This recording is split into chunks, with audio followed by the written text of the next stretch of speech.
Today's topic is procrastination despite its awareness because we all know we procrastinate. We are totally aware of it, yet we still do it. Knowingly or unknowingly, we still follow the same patterns. Procrastination is no more a topic of lack of awareness, it's more about the gap between awareness and action. You know what to do, you know why it matters, but you still don't move. So, procrastination today is not about laziness. It's not poor time management. Procrastination is more of an emotional problem. It's emotional avoidance. So what does it usually looks like? It's you keep on saying that I'll do this later, or you wait until the deadline is right in front of you and then you panic and start. Or the most common one is scrolling or binge watching shows or doing random things to escape. You feel guilt, you feel stress, but you still don't start. And that's the most frustrating part because you are aware but you are stuck. Behind all this, there are psychological root causes. There are emotional loops we keep on repeating. While researching about it, I found something interesting. A clinical psychologist talked about 6 types of procrastination. Out of those, 3 of them stood out because we see those kind of people around us, or we sometimes act like it. The first one is the crisis maker. Now, these people believe that they can only work under pressure, so they wait until the last minute and depend only on deadlines. Second one is the dreamer. Now they love big ideas and abstract thinking, but they fail to break those ideas into small and actionable tasks. So nothing really happens. And the third one is the perfectionist. They fear failing or producing an average outcome. So instead of starting, they just avoid that work. Now out of these three, the first two are boredom based, and the last one is anxiety based. In philosophy, there's actually a word for all this. It's called akrasia, acting against your own better judgment. You know what to do, you know why it's important, but you still don't do it. It is as if watching a productivity video while your work sits beside. You keep on pushing the work ahead again and again. Your brain feels emotions like fear, boredom, anxiety, etc. And to avoid that friction, you look for an escape.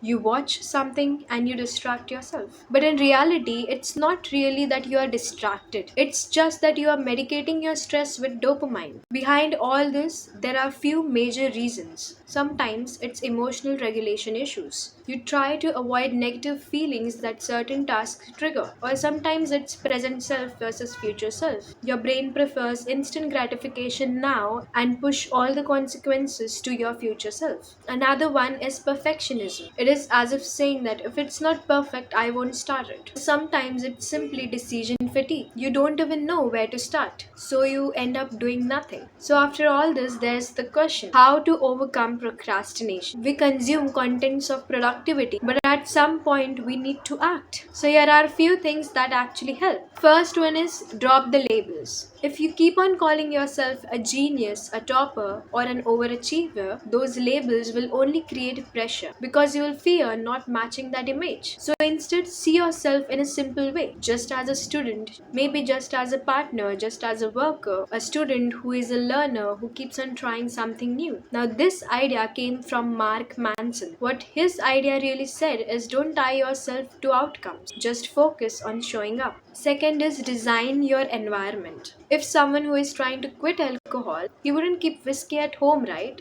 The same thing here. If you want to study, set your table beforehand. Keep the books ready, remove all the distractions, and make the environment support you. But don't confuse preparation with work. Preparing is not just as working. You still have to sit and start. The third one is try the nothing alternative. Either you do the task or sit in silence and do nothing. No distractions, no mobile, nothing. Just sit. And most of the time, doing the work is easier than facing the wall. Fourth is the 2-minute rule. James Clear talked about this. Every task has a 2-minute version of it. Going for a run, tie your shoes. You want to study, just open the book and write the first sentence. Once you start, continuing becomes easier. Because usually starting is the hardest part. Fifth is work first and enjoy later. Finish the most hardest and the most boring thing first in the morning, so you don't have to worry about it throughout the day. It creates mental peace. Sixth is temptation bundling. Do the most boring or the thing that you have been avoiding with the task you love the most. For example, cleaning the room while listening to music. That technique makes the task less painful. Seventh is reduce the number of things. Instead of sitting with a huge to-do list, Pick one task and just do it, and then move on to the next one. And finally, shift your mindset. Notice your emotions, name them, and ask yourself, why are you avoiding that task? Why are you pushing that task ahead? Will it be easier if you push that task ahead and you do it later? Or will it worsen the situation? Sometimes, identifying the feeling reduces its control. And don't wait for motivation, just act. And if none of these tricks work, just remember one thing, that your dreams are your responsibility. If you don't do it, nobody is going to do it for you. Your future depends on what you are going to do today. And before you leave, I want you to imagine something. Imagine waking up tomorrow and you just stop procrastinating. Imagine how different your life would be in a year, how much ahead you would be. Sometimes it's not that we are not capable, it's not that we are distracted, it's not that we lack potential. We just keep wasting that potential on something else, on scrolling, on distractions, on random things that we won't even remember tomorrow. And slowly we'll let our future self carry the consequences. Your future self is going to live the life you are building right now. So every time you delay, you are basically pushing the burden onto your future self. And maybe one day you will look back and blame your past self too. How hard is it to delete that app for a month? Or just put your phone away for a few hours?